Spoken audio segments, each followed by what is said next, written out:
जगत व्याप्तं ब्रह्म विष्णु शिवात्मकं गुरु परतरं नहीं किंचित् तस्मै श्री गुरुवे नमः। गुरुर्ब्रह्मा गुरुर्विष्णु गुरुर्देवो महेश्वरः गुरुर्साक्षात् परब्रह्म तस्मै श्री गुरुवे नमः। सर्वे भवन्तु सुखिनः सर्वे सन्तु निरामयाः सर्वे भद्राणि पश्यन्तु मा कश्चित् दुःखभाग्। परम तत्वाधार परम पुरुष पूर्णधनी मालिक के कुल हजूर पुष्करनाथ जी महाराज की पवित्र आत्माओं सभी सत्संगी भाइयों बहनों माताओं बच्चों बुजुर्गों सबको राधा स्वामी।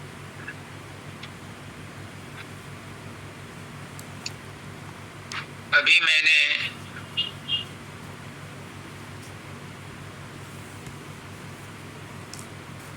कहा गुरुर ब्रह्मा गुरुर विष्णु गुरुर्देवो महेश्वर गुरुर साक्षात परब्रह्म तस्मै श्री गुरुवे। आचार्य वंदिता ने कहा कि गुरु की महिमा कोई नहीं गा सकता, क्योंकि गुरु ब्रह्मा भी हैं, गुरु विष्णु भी हैं, गुरु शिव भी हैं, गुरु परब्रह्म भी हैं, गुरु मालिक कुल हैं। वो मालिक कुल अपने निज स्वरूप में विराट रूप में पृथ्वी पर नहीं आ सकता, छोटे रूप में आता है।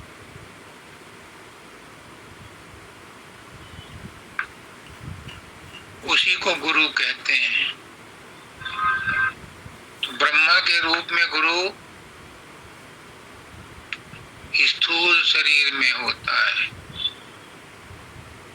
क्योंकि ब्रह्मा का काम ही है स्थूल रचना करना।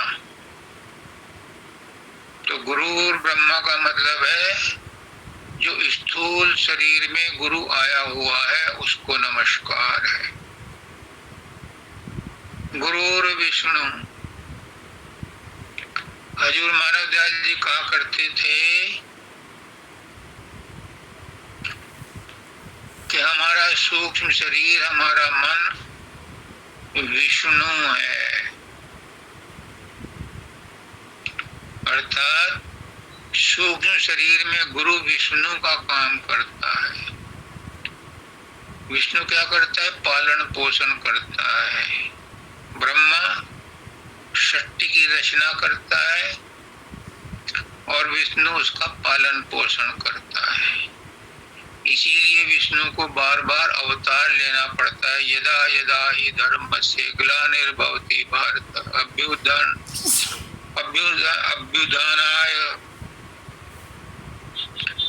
उनका पापियों का नाश करने के लिए उसको बार बार जन्म लेना पड़ता है, शरीर धारण करना पड़ता है। परित्राणाय साधूनां सृजामि अहम् युगे युगे, युग युग में वो अपने आप को सृजित करता है। ये काम विष्णु का है। और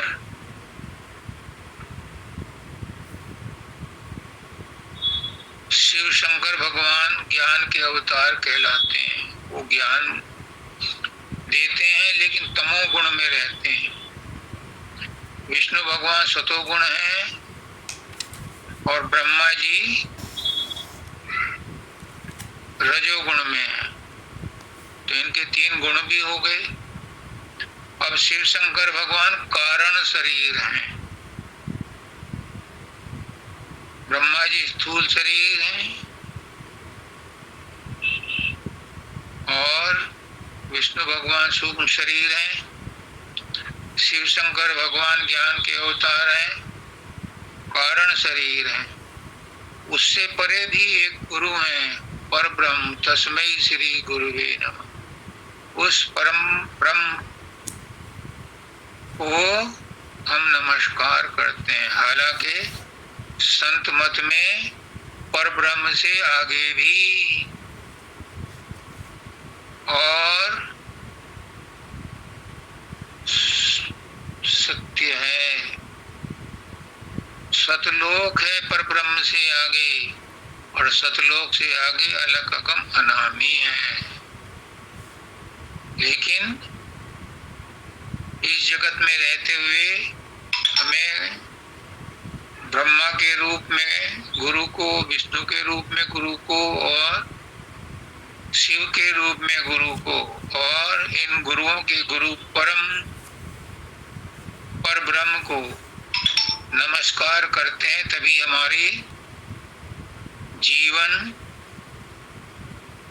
हमारा जीवन चलता है, तभी हमारी जिंदगी चलती है, तभी हम अपने आप को इस संसार में रह करके अपने कर्म भोगते हैं।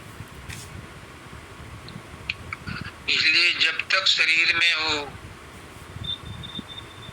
शरीर को स्वस्थ रखो और दूसरों की सेवा में लगाओ, क्योंकि अपनी सेवा तो आप कर नहीं सकते। शरीर से दूसरों की सेवा करो, अपने लिए कोई शरीर की सेवा बनती ही नहीं। मन आपको मिला है, शुभ शरीर आपको मिला है, इससे दूसरों का कल्याण, सर्वे भवन्तु सुखिनः, सर्वे सन्तु निरामया, सर्वे भद्राणि पश्यन्तु मा कश्चित् दुर्भाग् भवेत्। मन से सबका कल्याण चाहो, शुभ संकल्प रखा करो, और कारण रूप शिव शंकर को याद करो।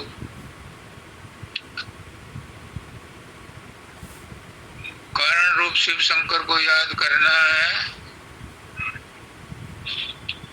कुछ साधन अभ्यास करके प्रकाश को भी पैदा करो, क्योंकि प्रकाश सबके अंदर मौजूद है। प्रकाश से ही सृष्टि की रचना हुई है। अगर सूरज की किरणें, चंद्रमा की किरणें पृथ्वी पर न आए तो कोई रचना नहीं हो सकती। तो इसलिए हमारे अंदर भी प्रकाश है, तो तीसरे अपने अंदर में प्रकाश को, शब्द को भी प्रकट करो, उसकी भी आराधना करो, उसका भी प्रयास करो, तभी मनुष्य योनि में जन्म लेने का लक्ष्य पूरा होता है।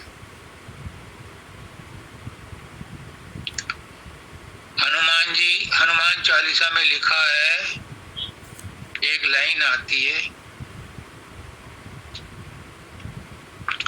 आपन तेज समारो आपे, तीन लोग हाँफते कांपे।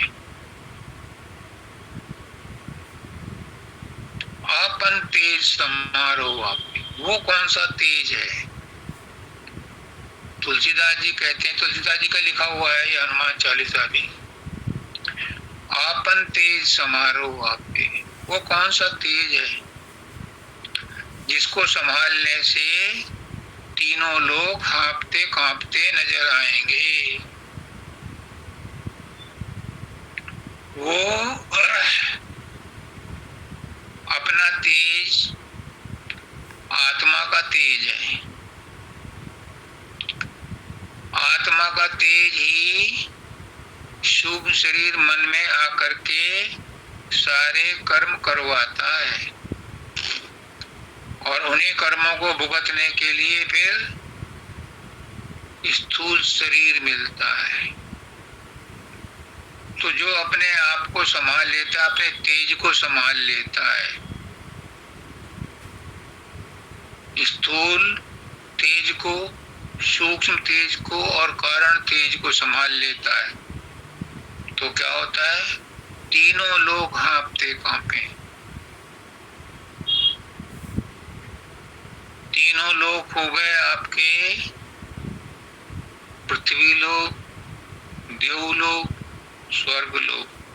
लेकिन संत मत कहता है कि तीनों लोक का मतलब है सतोगुण, रजोगुण, तमोगुण। ये उपद्रव करना बंद कर देंगे जब आप अपने आप को अपने आप में संभाल लोगे, अपना तेज संभाल लोगे।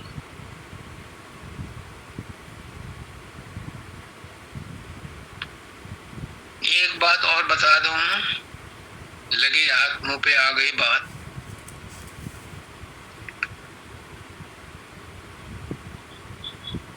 गीता में भी कृष्ण भगवान को सुदर्शन चक्रधारी बताया है। बहुत प्रभाव है सुदर्शन का।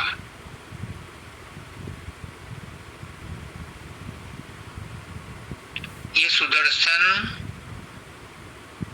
चक्रधारी कृष्ण भगवान ही नहीं थे, आप सब भी सुदर्शन चक्रधारी बन सकते हो। ये सुदर्शन चक्र है क्या? ये सुदर्शन है स्वदर्शन, अपना दर्शन, अपनी आत्मा का दर्शन। आप अपनी आत्मा का दर्शन कर लो, अपने आप से जुड़ जाओ, तो आप सुदर्शन चक्रधारी बन जाओगे। आपके काम अपने आप बनते नजर आएंगे।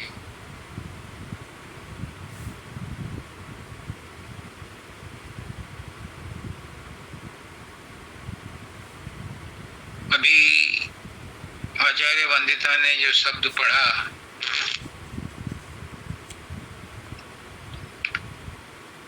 गुरु मध्य आदि अनंत अद्भुत अमल अगम अगोचर। ऊपर बताया मैंने गुरु के 4 रूप, गुरु ब्रह्मा, गुरु विष्णु, गुरु महेश्वर और परब्रह्म, ये 4 रूप बताए। लेकिन संत मत में दादा दयाल क्या कहते हैं, गुरु तो एक ही है। उसके विभिन्न विभिन्न गुणों के आधार पर आप कितने ही कल्पना कर लो, लेकिन गुरु तो एक ही है। गुरु एक अनादि अनंत महा, पद कमल में आने के शरण का।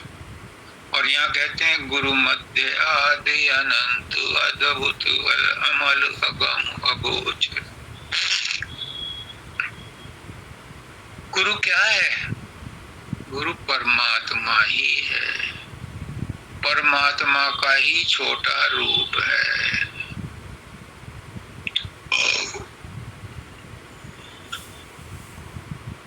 गुरु परमात्मा का टुकड़ा नहीं है, अंश नहीं है, स्वयं परमात्मा ही है छोटे रूप में। अब इस शब्द में कहा है कि वो परमात्मा आदि में भी था, अंत में भी रहेगा। आदि का मतलब अनंत अनंत अनंत युगों से। जब सृष्टि की रचना हुई थी तब भी वो था, और जब सृष्टि का प्रलय महाप्रलय होगा तब भी वही बचेगा। और बीच में क्या है? अब भी वही है, गुरु मध्य आदि अनंत। तो गुरु बनने का पेड़ होता है तो उसका ऊपर फुंगल वाली पौड़ी होती हैं, एक बीच में होती हैं और एक अंत में होती हैं। उसके भी 3 भाग हैं। तो मिठास सब में होती है। नीचे जड़ वाले में ज्यादा होती है, बीच में कम होती है, और फुंगल वाले में और भी कम होती है। लेकिन गुरु या परमात्मा तो आदि और अंत में भी है, तो इसलिए वो बीच में भी है और उसमें सब तरह से सभी जगह मिठास है। मोटे तौर पर ये समझ लो कि गुरु एक भेली है। भेली भेली होती है गुड़ का बहुत बड़ा जोड़, उसे भेली कहते थे हमारे यहाँ। उसे कहीं से, चलो आप मिश्री का कूजा समझ लो, वो तो आपने देखा होगा। अब तो छोटे छोटे दाने आने लगे, पहले मिश्री के कुच्चे आते थे। तो कहते हैं कि उसे कहीं से खा लो, वो मीठा ही होता है। ऐसे ही गुरु मध्य में, आदि में और अंत में सब में गुरु है। कहीं से भी महसूस कर लो, आप उसको वहीं गुरु ही पाओगे, वो उसको परमात्मा ही पाओगे। उसमें कहीं कोई कमी नहीं है। न आदि में कमी रहती है, न मध्य में कमी रहती है, न अंत में कमी रहती है। अंत में जब महाप्रलय होती है तो वो समेट लेता है प्रकृति, सारे गुण सब कुछ प्रकृति में लय हो जाते हैं, और प्रकृति अपने ब्रह्म में लय हो जाती है, पर ब्रह्म में लय हो जाती है। जब सृष्टि का दोबारा रचना होती है, सर्ग कहते हैं, महासर्ग, तो जब रचना होती है तो फिर वो पुनः वैसे जैसे थे वैसे प्रकट हो जाते हैं। सब कुछ बदल जाता है, लेकिन ब्रह्म और जीव ये नहीं बदलते। ये एज इट इज, फिर इन्हें वापस आना पड़ता है उस महाप्रलय के बाद। महासर्ग जब शुरू होता है, जो प्रकृति है वो भी दोबारा से पैदा होती है, नए ढंग से पैदा होती है। लेकिन ब्रह्म लय नहीं होता, और आत्माएं भी लय नहीं होती। जो आत्माएं सतलोक में और अलग अगम अनामी में होती हैं, वो सुप्त अवस्था में चली जाती हैं और फिर जागृत हो जाती हैं। वो अपने स्थान पर रहती हैं। प्रकृति प्रकट होती है तो वो अपना फैलाव जैसे अब फैली हुई है वैसे ही फैलाती है। ब्रह्म अपने जगह आकर के स्थित हो जाते हैं। जीव सतलोक से दोबारा से इस पिंड देश में और ब्रह्मांड में भेजे जाते हैं। ये सृष्टि की रचना अपना सिस्टम है। ये मैं यहाँ पर इसलिए नहीं ज्यादा डिटेल में बता रहा कि इस शब्द में इतना ही बता देना काफी है कि वो आदि में, मध्य में और अंत में वो परमात्मा एक रस रहता है। सृष्टि नहीं एक रस रहती, लेकिन वो परमात्मा एक रस ही रहता है। उसको इन्होंने अद्भुत कहा, अमल कहा, उस पर कोई मल नहीं चढ़ा। अमल है वो, अगम है, उसको कोई नहीं जान सकता, उस तक किसी की पहुंच नहीं है, और अगोचर है वो। उस तक उसे कोई देख नहीं सकता, उसको कोई पूरा ज्ञान नहीं प्राप्त कर सकता। वो गोचर जहां लग मन जाई, वहां तक वो फैला हुआ है, वहां तक माया फैली हुई है। वो गोचर जहां लग मन जाई, सो जानो प्रभु की प्रभुताई। वो प्रभुताई, वो माया जो है सब जगह फैली हुई है, और जहां माया फैली है वहां प्रभु भी है। तो वो अमल है, अगम है और अगोचर है। विप्र है, विरजपार है, अपार है, निर्गुण है, सगुण है, सत्य है, विश्वेश्वरा। सब कुछ है वो और कुछ नहीं है। सब कुछ है और कुछ नहीं है। ये सब उसके गुणों का वर्णन हो रहा है, लेकिन वो सगुण भी है, निर्गुण भी है, साकार भी है, निराकार भी है और उससे परे भी है। उसके बारे में पूरी जानकारी नहीं प्राप्त की जा सकती। कितने ही इस सृष्टि को बने हुए कितने काल हो गया, कितना समय हो गया। साइंटिस्ट भी तभी से लगे होंगे ढूंढने के लिए। इस युग में आकर के साइंटिस्टों ने विशेष खोज की है, लेकिन वो ब्रह्मांड के एक हिस्से की भी पूरी जानकारी नहीं प्राप्त कर सके और अनंत अनंत ब्रह्मांडों की जानकारी उनके बस में है भी नहीं। लेकिन ऋषि मुनि जिन्होंने आत्मज्ञान अपने अंदर में जाकर के समाधि में, ध्यान में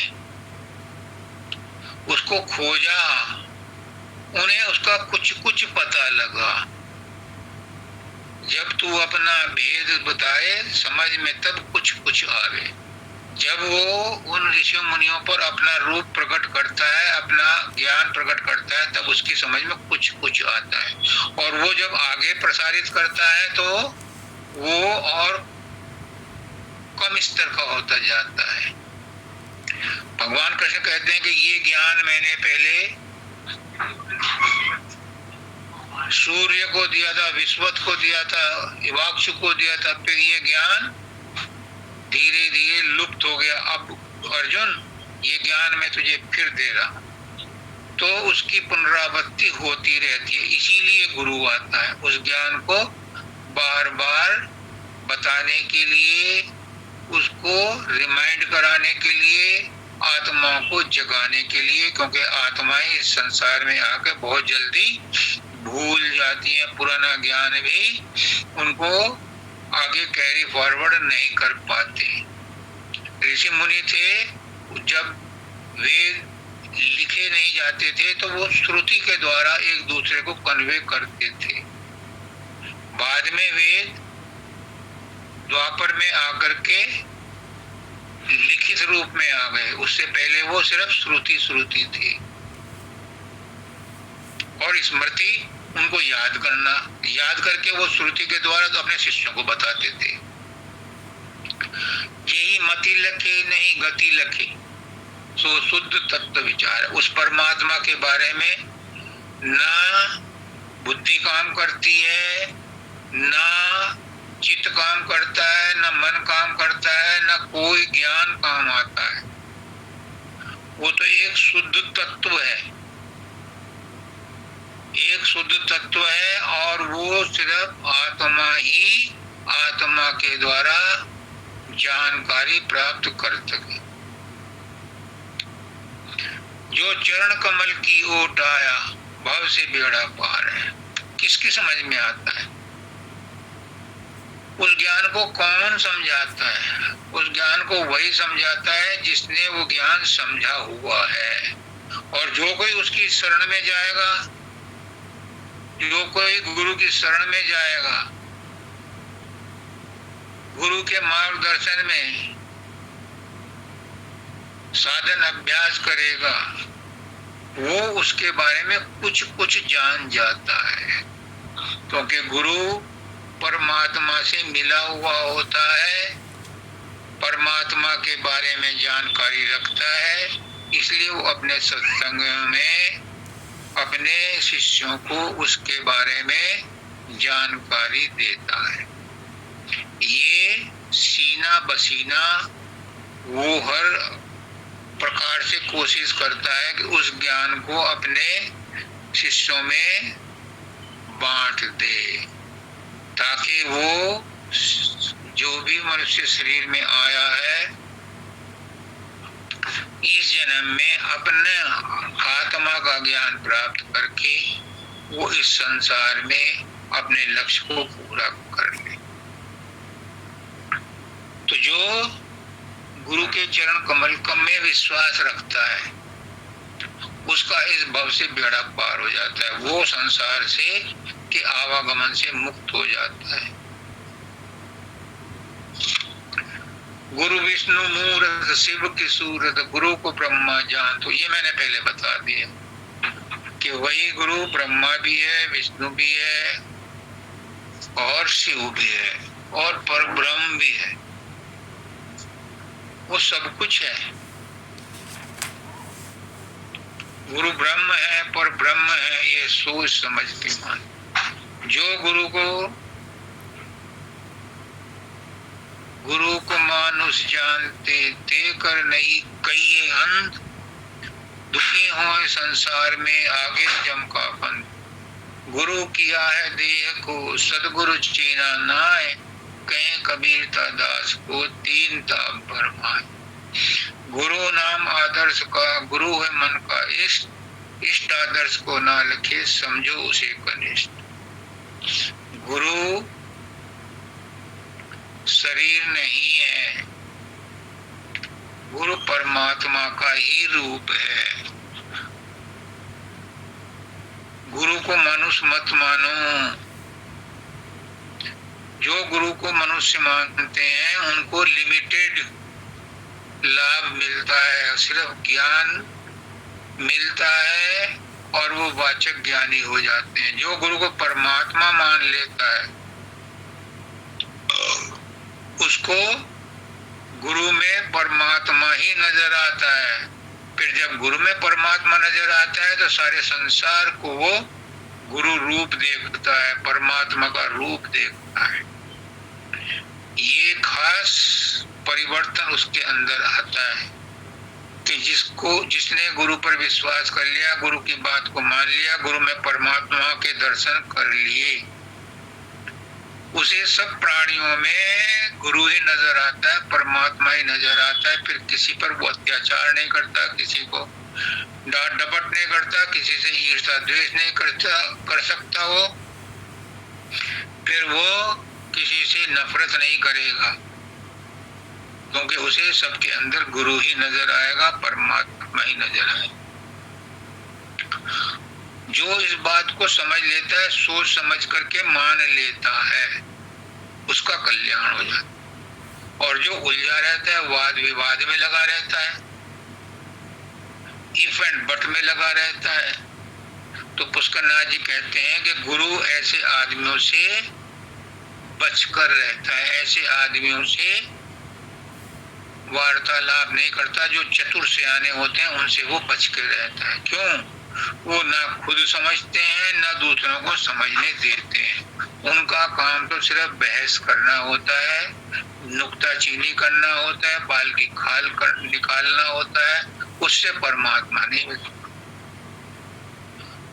राम नहीं तीरथ में रहते, राम भरत के पास नहीं। रामदास ने राम को पाया, सहज ही देखा देखी।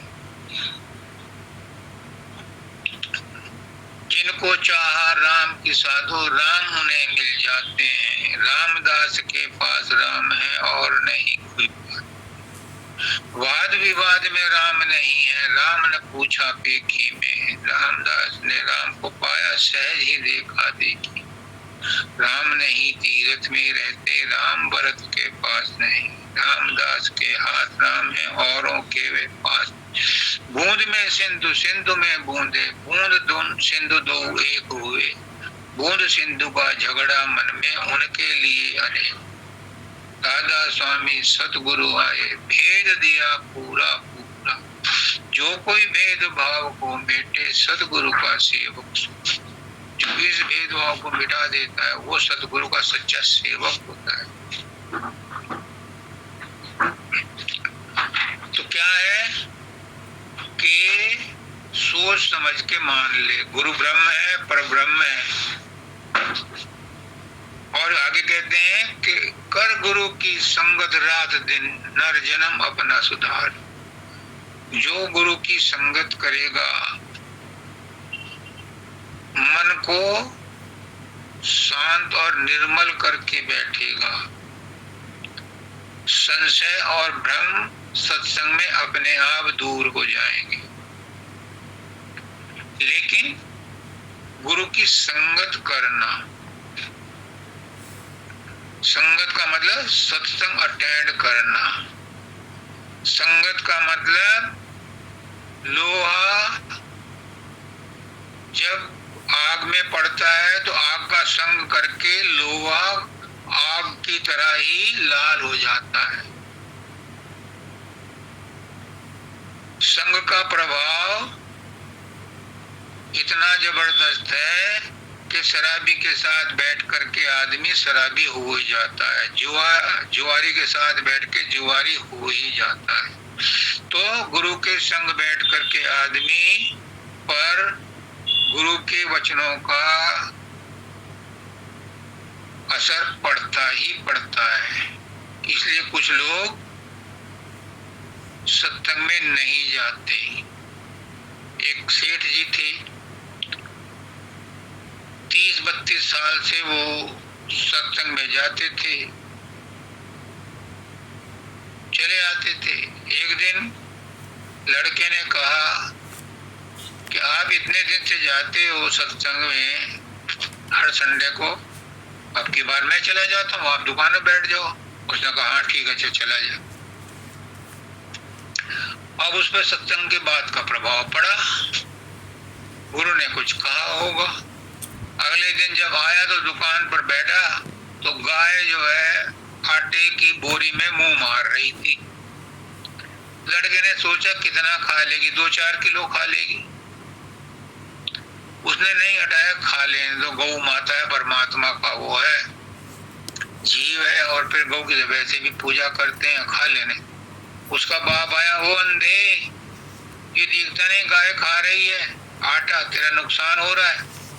उसका बाप बोला, उसने कहा पिताजी मैं देख रहा हूँ, खा लेने दो, 1-2 किलो खा लेगी, हमारे पास बहुत पैसा है, नुकसान क्या हो रहा, जाने दो।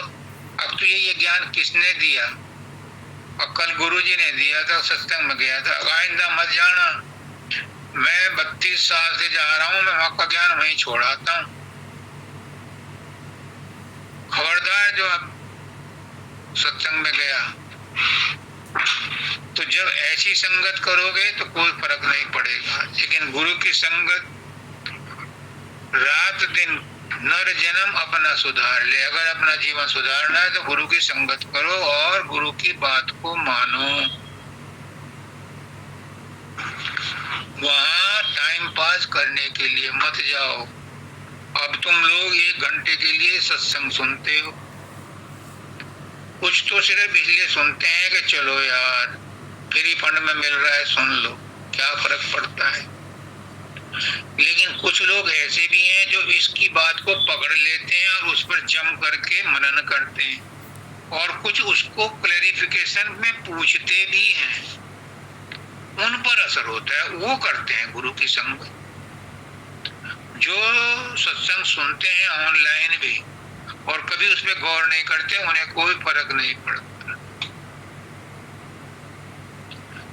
फर्क उन पर पड़ता है जो उस पर मनन करते हैं और समझ में नहीं आती तो क्रॉस क्वेश्चन भी करते हैं। इसी को कहते थे पहले श्रवण सुनना, मनन करना, और निध्यासन वार्तालाप करना, तब वो ज्ञान अंदर में घुसता है। कुछ तो ये समझते हैं कि ये हमें तो पहले से पता है, टाइम पास करने के लिए सत्संग अटेंड कर लेते हैं, कहते हैं ये ज्ञान तो हमें पहले से पता है। पुष्करनाथ जी कहते हैं अपने सत्संग में कि गुरु के सत्संग में हर सत्संग में कोई ना कोई बात पुरानी रिपीट हो ही जाती है। कुछ तो वो जानबूझ कर रिपीट करते हैं गुरु, क्योंकि नए सत्संगी भी आते हैं, उनका भी भला हो जाएगा। और दूसरी बात ये है कि अगर वो पुरानी बात रिपीट करते हैं तो कोई ना कोई नया रेफरेंस करके करते हैं, ताकि वो बात सत्संगी की समझ में आ जाए। किसी को 1 बार में बात समझ में आती है, किसी को 2 बार में आती है, किसी को 3 बार में आती है, किसी को बार बार समझाने पर वो बात समझ में आती है। इसलिए गुरु बार बार भी एक बात को दोहराते रहते हैं। लेकिन सत्संगी भी उससे ज्यादा चालाक हैं, वो हर बार की बात को टाल देते हैं ताकि उनके ऊपर उसका असर ना हो।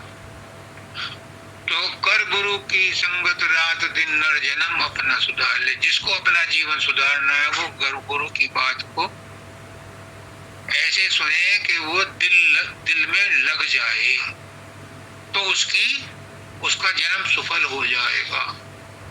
क्यों? क्योंकि गुरु बेगरज है, उसका कोई स्वार्थ नहीं है, वो आपसे कोई धन माल नहीं चाहता, न मान सम्मान चाहता है। उसका अगर स्वार्थ है भी तो इतना ही स्वार्थ है कि और सत्संगी जो सुन रहे हैं वो मुझ जैसे हो जाए। उसका इतना ही स्वार्थ है कि ये बात लोगों की समझ में आ जाए, इसीलिए बार बार कोशिश करता है, मेहनत करता है, रिपीट करता है कि किसी तरह से कोई बात किसी के भेजे में बैठ जाए, कोई बात किसी को समझ में आ जाए, ताकि उसके अंदर एक बार कोई बात समझ में आ गई तो उसे उससे प्रीत हो जाएगी, और वो प्रीत ही उसे विश्वास दिलाएगी और फिर वो प्रेम पैदा कर देगी। और जब प्रेम पैदा हो गया तो फिर आपका कल्याण निश्चित है। गुरु से प्रेम हो जाए तो उसका कल्याण निश्चित है।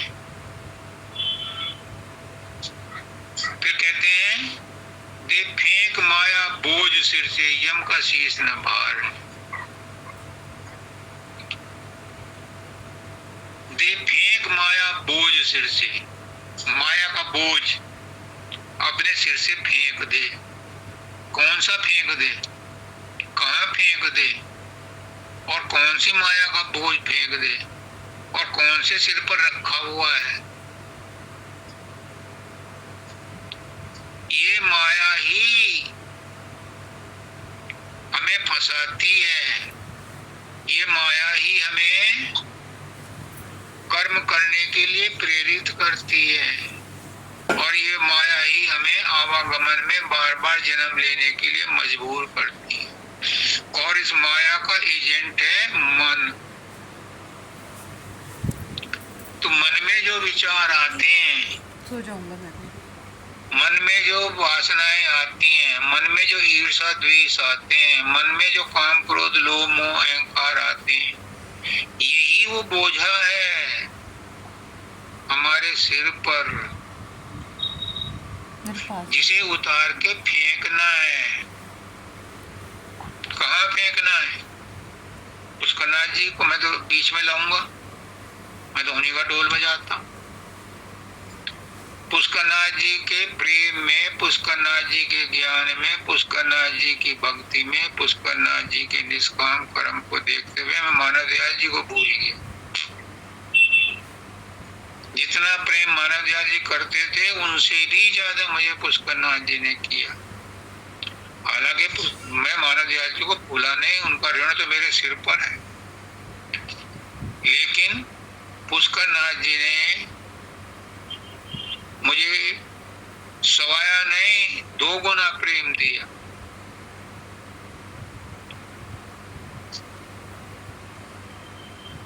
तो यम का शीश न बाहर ले। अब यम क्या है? यम है हमारे विचार।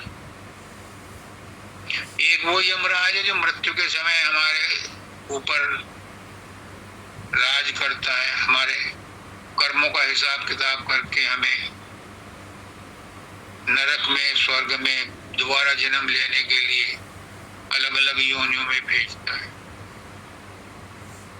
वो भी यम है और हमारे विचार भी यम है। इनका भार हम सिर पर लिए फिरते हैं, इन विचारों का भार, और उस यम का भार भी, मृत्यु का भार भी। हर आदमी मृत्यु से डरता है, हर आदमी मृत्यु से डरता है। रावण कितना शक्तिशाली था, सारे देवी देवता उसके बंधक थे। कंस कितना शक्तिशाली था, हिरण्यकश्यप कितना शक्तिशाली था, लेकिन मृत्यु से डर उन्हें भी था। यहाँ कहते हैं कि यम का शीश न बहार ले। गुरु सबसे बड़ा उपकार हमारे ऊपर यही करता है कि हमें मृत्यु से छुटकारा दिला देता है, मृत्यु के डर से छुटकारा दिला देता है। मृत्यु का डर क्या है? गुरु कहता है कि मृत्यु तो शरीर की होती है, इस शरीर को छोड़ने के बाद तो लिंग शरीर है, सूक्ष्म शरीर है। आत्मा तो अजर अमर अविनाशी है, उसकी तो मृत्यु नहीं होती। कृष्ण भगवान कहते हैं नैनम चिंदंती शस्त्राणी नैनम देती पावका। इस आत्मा को न शरीर, इस आत्मा को न शस्त्र काट सकता है, न कोई इसको आग जला सकती है, न पानी गीला कर सकता है। तो गुरु कहता है तुम तो विशुद्ध आत्मा हो, तुम शरीर नहीं हो, तुम मन नहीं हो, तुम सूक्ष्म शरीर भी नहीं हो, तुम कारण शरीर भी नहीं हो, तुम प्रकाश भी नहीं हो। और वो कहता है कि मृत्यु तो शरीर की होती है और शरीर तो सबका खत्म होता है। राम का भी खत्म हुआ, सीता का भी हुआ, कृष्ण का भी हुआ, गुरु का भी होगा, तुम्हारा भी होगा। शरीर तो किसी का स्थायी रह नहीं सकता। जो जन्मा है वो मरेगा, लेकिन आत्मा तो अजन्मा है, अज है, अजन्मी है, इसका नाश नहीं हो सकता। तुम क्यों घबराते हो? ये मृत्यु का डर गुरु निकाल देता है। दूसरा तरीका क्या है? जब वो कहता है कि अपने शरीर से सूरत को खींच करके तीसरे तिल पर लाओ, और जब सिमट करके सूरत तीसरे तिल पर आती है तो यहाँ पर हल्का हल्का प्रकाश, हल्का हल्का शब्द सुनाई देने लगता है। फिर गुरु कहता है ऊपर चढ़ो और सहजल कमल में जाओ। सहजल कमल से त्रिकुटी, फिर सोन, फिर महासोन, फिर भंवर गुफा और सतलोक में जाओ। डॉक्टर कहते हैं कि जब मृत्यु का समय आता है तो आत्मा शरीर से खींच करके पहले पैरों के तलुओं से खींचती है, फिर वो ऊपर तक खींच के चली आती है, फिर हाथों में देखता है कि यहाँ नब्ज में नहीं है तो कहता है कि यहाँ से तो सुन्न हो गया। फिर वो देखता है आंखों में जा करके, अगर आंखों में भी उसकी निशान नहीं है तो कहता है कि ही और सी इज नो मोर, यानी वो अब आत्मा नहीं रही, वो खींच गई, चली गई। कहाँ गई? खींच करके यहाँ आती है और फिर यहाँ आकर के नीचे के शरीर के हिस्सों से निकल जाती है। कबीरदास जी कहते हैं 10 दरवाजों का पिंजरा, तामे पंछी पौन, और रहबे को आश्चर्य है, निकसे अचरज कौन। ये 10 दरवाजों का पिंजरा है, इसमें आत्मा कैद हो रखी है। अगर वो निकल गई तो क्या अचंभे की बात है, रहना ही अचंभा है कि वो रह कैसे रही है। 10 दरवाजे खुले पड़े हैं, 9 तो तुम्हें पता है, और 10वां दरवाजा संत बताते हैं कि 10वां दरवाजा है ये शून्य में। इसमें अगर घुस गई तो फिर ऊपर जाएगी, नीचे नहीं, नीचे के दरवाजों से नहीं निकलेगी। नीचे वाली नीचे के दरवाजों से निकल सकती है, लेकिन जो 10वां दरवाजा पार कर लिया जिसने, वो नीचे के दरवाजों से नहीं जाएगी। उसे तो संत सदगुरु उस जन्म में अगर उसको मुक्ति नहीं मिली, उस जन्म में आवागमन नहीं मिला, उस जन्म में अगर वो सतलोक में नहीं पहुंची तो अगला कोई सदगुरु आएगा, उसे वहां से ले जाएगा, लेकिन वो नीचे नहीं आएगा। कृष्ण भगवान इसकी पुष्टि करते हैं। जब अर्जुन पूछता है कि आपके जो भक्त हैं उनमें अगर उनकी भक्ति पूरी नहीं हुई तो क्या उनका जन्म बेकार हो गया? उसने कहा नहीं, अगले जन्म में वो वहीं से शुरू करेगा जहां उसने पीछे छोड़ी थी। आइंस्टीन या न्यूटन जब दोबारा जन्म लेंगे तो उन्हें ABCD दोबारा पढ़नी पड़ेगी, लेबोरेटरी में दोबारा ज्ञान प्राप्त करना पड़ेगा।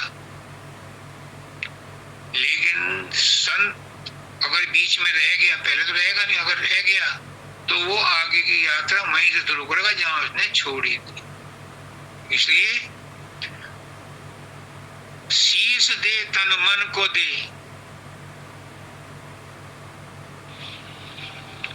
शारीरिक बोध भान छोड़ो, मानसिक बोध भान छोड़ो, आत्मिक बोध भान छोड़ो। जब ये तीनों छोड़ोगे तो तब माना जाएगा शीश दे, तन मन को दे, गुरु भक्ति रतन अमोल ले। तब गुरु भक्ति मिलती है। शीश दे तन मन को दे, कहाँ जाओगे तन मन को छोड़ के? तन मन को छोड़ करके सैदल कमल में, त्रिकुटी में जब पहुंचोगे तो यहाँ तक आपकी गुरु भक्ति है, उसके बाद नाम भक्ति शुरू होएगी सुनने से। अगर गुरु भक्ति करनी है तो शीश को छोड़ना पड़ेगा, यानी सहदल कमल में और त्रिकुटी में जाना पड़ेगा, तब गुरु भक्ति पूर्ण होगी। तब गुरु भक्ति रतन अमोल ले, ऐसे ही नहीं मिलती है। अहंकार देना पड़ता है, शीश देना पड़ता है। शीश देने का मतलब सिर कटा के नहीं, जैसे रावण ने दिए थे 10 बार कटा के। शीश देने का मतलब है अहंकार का तजना है, अहंकार का तजना ही फना होना। वरना खाक को क्या, खाक में खाक मिला है कोई, वो है अहंकार का तजना, वो है शीश देना। और शीश दिया जाता है सहदल कमल में और त्रिकुटी में पहुंचकर। यहाँ तक गुरु भक्ति पूरी होती है। ये बातों का पुलाव नहीं है कि कह दिया जबानी जमा करे चल, मैंने आपको तन मन धन अर्पण कर दिया। तन मन धन अर्पण तब होता है जब सहदल कमल में पहुंचता है। ये करनी का भेद है नहीं बुद्धि विचार, अब बुद्धि तज करनी करे तब पावे कुछ सार। ये बातों का पतंगड़ नहीं है, ये बातों का पुलाव नहीं है, इतना आसान नहीं है। आवागमन को काटना कोई आसान काम है, मन को निश्चल करना कोई आसान काम है। ये काम गुरु करवाता है, लेकिन कब करवाता है? जब तुम उसकी बात पर गौर करते हो, जब उसको प्रसन्न करते हो। गुरु कब प्रसन्न होता है? गुरु तब प्रसन्न होता है जब कोई सहदल कमल में और त्रिकुटी में पहुंच जाता है तो गुरु प्रसन्न होता है, फिर आगे का रास्ता वो खोल देता है। फिर नाम भक्ति करानी गुरु का काम है। ये काम तुम्हें करना है, बाकी काम गुरु कराएगा। कहते हैं आप सब कुछ करा लो, आप तो सर्वसमर्थ हो, है, लेकिन यहाँ तक का काम तुम्हें पूरा करना पड़ेगा। आगे का काम गुरु करा लेगा। आगे भी 3 मंजिल 4-5 मंजिल है, लेकिन गुरु भक्ति तो तुम्हें पूरी करनी है। जब गुरु भक्ति तुम्हारी पूरी हो जाएगी तब वो नाम भक्ति शुरू होगी। गुरु भक्ति, स्वामी जी महाराज का गुरु भक्ति दड़के करो पीछे और उपाय, और गुरु बिन गुरु भक्ति मोह जल कभी न काटा जाए। एक जन्म गुरु भक्ति कर, जन्म दूसरे नाम, और जन्म तीसरे मुक्ति पद, चौथे में विश्राम। 4 जन्म में भी मुक्ति मिल जाए तो भी गनीमत समझो। और महाराज साहब क्या कहते हैं? एक जन्म में तुम्हें सहदल कमल में पहुंचा दिया जाएगा अगर तुम गुरु के बातों पर, गुरु के कहने से भक्ति करोगे। और दूसरे जन्म में तुम्हें त्रिकुटी पर पहुंचा दिया जाएगा अगर तुम लगातार गुरु के मार्गदर्शन में अभ्यास करोगे। और तीसरे जन्म में, तीसरा जन्म एक ही जन्म के लिए पाठ है। कुछ दिन में तुम्हें सहदल कमल में पहुंचाया जाएगा, कुछ दिन में तुम त्रिकुटी में पहुंचोगे, कुछ दिन तुम शून्य में पहुंचोगे। और चौथे जन्म में, 14 जन्म मतलब कुछ दिन बाद चौथी स्टेज में तुम सतलोक में पहुंच जाओगे। तो एक जन्म गुरु भक्ति कर। जन्म का मतलब शरीर छोड़ना नहीं है, एक ही शरीर में रहते हुए कुछ दिन ये करो, कुछ दिन वो करो, कुछ दिन वो करो, कुछ दिन सतलोक पहुंचो, तब भक्ति रतन मिलेगा, तब तुम्हें नाम रतन धन मिलेगा। भक्ति रतन तो तुम्हें त्रिकुटी में मिल जाएगा और नाम रतन धन मिलेगा सतलोक में पहुंच के। तब तुम्हारी शरणागति पूरी होगी सतलोक में जाके। मन की शरणागति त्रिकुटी में पूरी होती है, शरीर की शरणागति सहजल कमल में पूरी होती है। कैसे समझाऊं, मेरे पास शब्द नहीं है बताने के लिए। गुरु कहलवाना चाह रहे हैं, कहलवा रहे हैं, शब्द मुझे मिल नहीं रहे। मालिक की मौज, जो चाहेंगे करा लेंगे। आगे कहते हैं, राधा स्वामी भेद बताया तुमको। ये सारा भेद राधा स्वामी ने, संत सदगुरु वक्त ने बता दिया। अब तुम इसे अपने हृदय में बैठा लो, तोल लो, सोच लो, समझ लो, इस पर अनुकरण करो, अनुसरण करो और अपना जीवन सफल बना लो। एक बात और बता दो,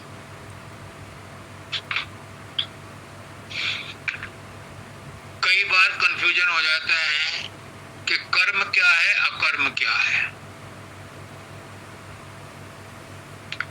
कर्म और अकर्म क्या है? अगर मैं थ्योरी में बताऊंगा तो शायद समझ में ना आए। ये प्रश्न लोकमान्य तिलक ने विवेकानंद से पूछा था। दोनों ट्रेन में बॉम्बे से दिल्ली आ रहे थे। तो विवेकानंद ने कहा कि तिलक जी, कर्म और अकर्म का भेद बताने के लिए मुझे भगवान को बीच में लाना पड़ेगा, क्योंकि मैं तो आस्तिक हूं, नास्तिक नहीं हूं। तो वो कहने लगे कि इसमें भगवान क्या करेगा, मैं तो कर्म अकर्म की बात पूछ रहा हूं, तुम बताओ बीच में भगवान क्या करेगा। तो उन्होंने कहा, विवेकानंद ने, कि भगवान को तो लाना पड़ेगा, तभी बात समझ में आएगी। क्या कि मैं भोजन करता हूं तो उससे रक्त बनता है, मांस मज्जा बनती है, वीर्य बनता है, कुछ मल में निकल जाता है। तिलक जी बोले, हाँ ये बात तो सही है।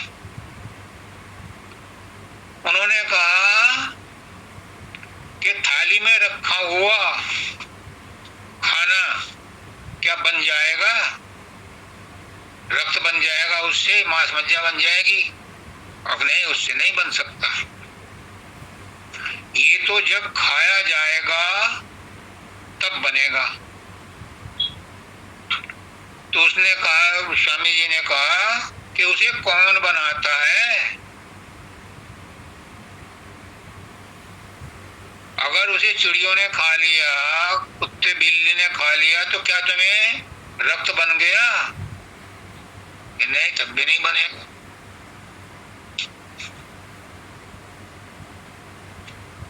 किसान ने खेत में बीज बोया, फसल उगी, बालियां आ गईं, उन बालियों में बीज कौन डालता है?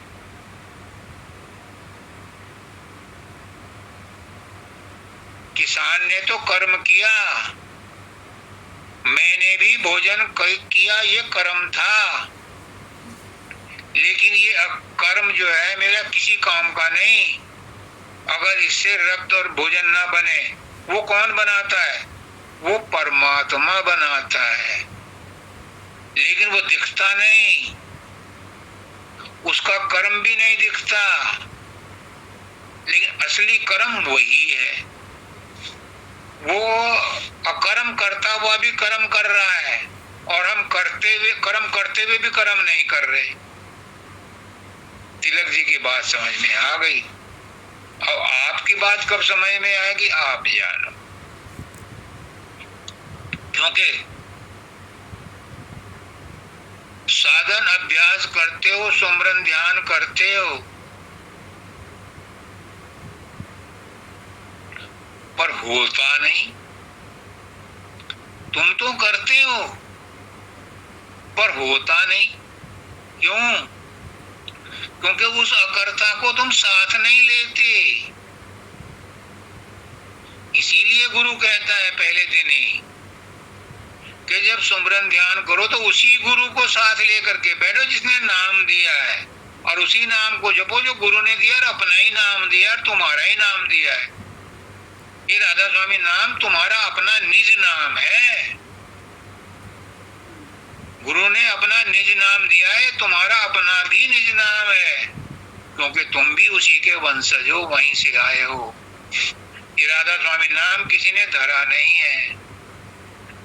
राधा आदि सूरत का नाम, स्वामी आदि शब्द पहचान, ये तो आदि का शब्द है। वहां से उस शब्द से जो धार निकली उसका नाम राधा पड़ गया, और स्वामी जो है वो शब्द है। तो धार राधा है और राधा से ही धार निकली है, और वो धार का आधार शब्द है। उस आधार से जब धारा जुड़ जाती है तो वो राधा स्वामी हो जाता है। तो जब राधा स्वामी जपते हो तो उस आधार को साथ लेकर के जपो तो काम बन जाएगा। यानी परमात्मा को साथ लेकर के जपोगे, गुरु जिसने नाम दिया उसको साथ लेकर के नाम जपोगे, उसका सुमरन ध्यान करोगे तो उसका रूप भी बनेगा। शुरू में रूप बनाना पड़ता है, फिर तो शब्द ही उसका रूप बन जाता है, प्रकाश ही उसका रूप होता है। लेकिन शुरू में स्थूल रूप वाला जो शरीर है, शरीर रूप में जो है उसका ध्यान करना पड़ता है। जब उसको साथ लेकर करोगे तो तुम्हारा कर्म भी अकर्म बन जाएगा और अकर्म ही कर्म बन जाएगा। यानी तुम्हारा साधन अभ्यास तुम्हें तुम्हारी मंजिल तक पहुंचा देगा। यही हमारे जीवन का लक्ष्य। अब गुरु ने तो सब कुछ कहलवा दिया, लेकिन हमारी समझ में कब आएगा? कहते कहते गुरु भी चले गए और मैं भी चला जाऊंगा, सबने चले जाना है। अगर अभी नहीं समझे तो बहुत देर हो जाएगी। फिर 84 लाख योनियां बार बार लौटानी पड़े। अभी तो मौका है, अभी तो आपको मनुष्य शरीर भी मिला है, गुरु भी मिला है, सत्संग भी मिला है, तुम्हारे प्रश्नों के उत्तर देने के लिए भी हर समय सुविधा उपलब्ध है। आपके भ्रम मिटने के लिए 24 जनवरी 2021 को मुझे बोल दिया था उन्होंने जाते जाते कि अगर किसी को कोई भ्रम है, कोई संशय है, कोई प्रश्न है तो राजेश से पूछ ले। इसी आदेश का पालन करते हुए मैंने ये सिलसिला ये शुरू किया है, सिर्फ इसलिए कि मैं गुरु की आज्ञा का पालन कर लूं, आपकी कुछ सेवा कर लूं, किसी को वहां तक पहुंचा दूं जो मेरा गुरु चाहता है। बाकी आपके अपने एफर्ट्स के ऊपर बात है। ये मत समझना कोई गुरु किसी को गोद में ले जा करके सतलोक पहुंचा देगा। ना बाबा, मेरे बस का तो है। किसी गुरु ने पहले पहुंचाया हो मुझे याद नहीं, मैंने कहीं पढ़ा नहीं। कोई तुम्हारे हिस्से की रोटी खा के तुम्हें तुम्हारे पेट में रक्त और मांस मज्जा बन जाए, मुझे नहीं समझ में आता कोई ऐसा गुरु है या होगा। ये काम तो तुम्हें खुद ही करना है। स्वामी विवेकानंद कह गए कि तुम्हें गुरु का पता कोई भी दूसरा आदमी नहीं दे सकता, तुम्हारे दुखों का निवारण कोई भी दूसरा आदमी नहीं कर सकता, तुम्हें कोई भी दूसरा आदमी सुख नहीं दे सकता सिवाय तुम्हारे। तुम खुद ही अपने आप को ढूंढोगे, तुम खुद ही अपने मालिक को ढूंढोगे, तुम खुद ही अपने अंदर अपने गुरु को ढूंढोगे, तुम खुद ही अपने दुखों का निवारण करोगे, तुम खुद ही अपने सुख को खोजोगे अपने अंदर, क्योंकि सुख भी अंदर है और परमात्मा भी अंदर है, आत्मा भी अंदर है, गुरु भी अंदर है। तुम्हें खुद एफर्ट्स करने पड़ेंगे। बाहर का गुरु तुम्हें रास्ता बता सकता है, तुम्हारी मदद कर सकता है, तुम्हें सलाह दे सकता है, लेकिन ये काम तुम्हें खुद करना पड़ेगा। नहीं फुर्सत है मत करो। एक समय ऐसा आएगा गुरु क्या परमात्मा कह देगा अब मुझे फुर्सत नहीं है, फिर यू टर्न नहीं मिलेगा, फिर आगे कोई आपको समझाने वाला नहीं मिलेगा, फिर आप पछताओगे। इसलिए गुरु कहलवा रहा है कि अभी समय है, जाग जाओ, वो मेहनत अब कर लो, बाद में नहीं मिलेगा समय। जो अब समझ गए, जिन्होंने अब कर लिया, वो सुखी रहेंगे, आवागमन से बच सकते हैं। बाकी तो मालिक की मौज, बिना उसकी मौज के तो पत्ता नहीं हिलता, बिना उसकी मौज के साधन अभ्यास भी नहीं होता। लेकिन तुम एक काम तो कर सकते हो, सरेंडर तो कर सकते हो। साधन अभ्यास नहीं, आते में मानता हूं नहीं होता। प्रेम कर लो, प्रेम भी नहीं होता तो समर्पण कर दो। समर्पण में तो कुछ नहीं आता, क्योंकि प्रेम तो फिर भी करने के लिए दया मेहर चाहिए, क्योंकि प्रेम बाजार में भी नहीं मिलता। प्रेम से तो सारी गुत्थियां सुलझ जाएंगी, पर प्रेम तो परमात्मा ने दिया था, वो संसार में खो दिया। अब प्रेम रहा नहीं। गुरु देता है प्रेम, वो भी तुम जो है बातों में उड़ा देते हो, उसका भी परवाह नहीं कर। तो लास्ट है सर्वधर्मान परित्यज्य माम एकम शरणम व्रज अहम ताम सर्वपापेभ्यो मोक्षयिष्यामि मा शुचः। 66वें श्लोक में कहते हैं 18वें अध्याय के कृष्ण भगवान, अर्जुन मेरी शरण में आ जा, मुझे मैं तुझे सब पापों से मुक्त कर दूंगा। सब कर्मों को, धर्मों को, प्रयासों को छोड़ दे, धर्म कर्म सब छोड़ दे, मेरी शरण में आ। तो शरण तो जा सकते हो, समर्पण तो कर सकते हो, मुझसे कुछ नहीं होता तुम कर लो। लेकिन अभी शरण में हो तुम, संसार के, बीवी बच्चों के, माया के शरण में पड़े हो, अभी परमात्मा की शरण में नहीं। परमात्मा की शरण ऐसे नहीं मिलती।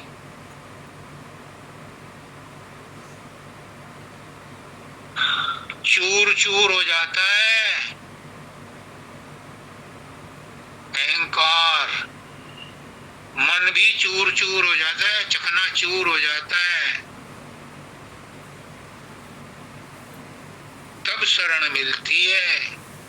जब तक अहंकार है शरण नहीं है। ऊपर ऊपर से कहने से शरण में नहीं है, मैं तुम्हारी शरण में हूं, मेरी रक्षा करो। शरण कब मिलती है? जैसे द्रौपदी की हालत हो गई थी, कहीं से कोई सहारा नहीं, तो वो कहती है मेरी लाज तेरे हाथ, मेरी लाज तेरे हाथ, मेरी लाज तेरे हाथ, तब मिलती है शरण। क्या इतने मजबूर हुए कहते हुए आज तक? जिस दिन ऐसी मजबूरी में तुमने उसको याद कर लिया, गुरु को, गुरु परमात्मा है, वो तुरंत तो आपके पास सहायता भेजेगा। ये मेरे गुरु ने बताया है और मैं इसे सर्टिफाई करता हूँ, वाउच करता हूँ, इसको सत्य बताता हूँ, क्योंकि मेरे गुरु के शब्द अकाट्य हैं, प्रमाण हैं, सूत्र हैं, फॉर्मूले हैं। अगर कोई दर्दे दिल से गुरु को याद करता है, परमात्मा को याद करता है, तो गुरु उसकी मदद किसी न किसी रूप में कर देता है। हुई है आज तक, हजारों आदमियों की हुई है, तुम्हारी भी होगी, मेरी भी होगी। इन्हीं शब्दों के साथ में सबको आज राधा, सब खुश रहो, सुखी रहो, सबको सद्बुद्धि मिले, सद्ज्ञान मिले, सुख शांति समृद्धि मिले, सबको राधा।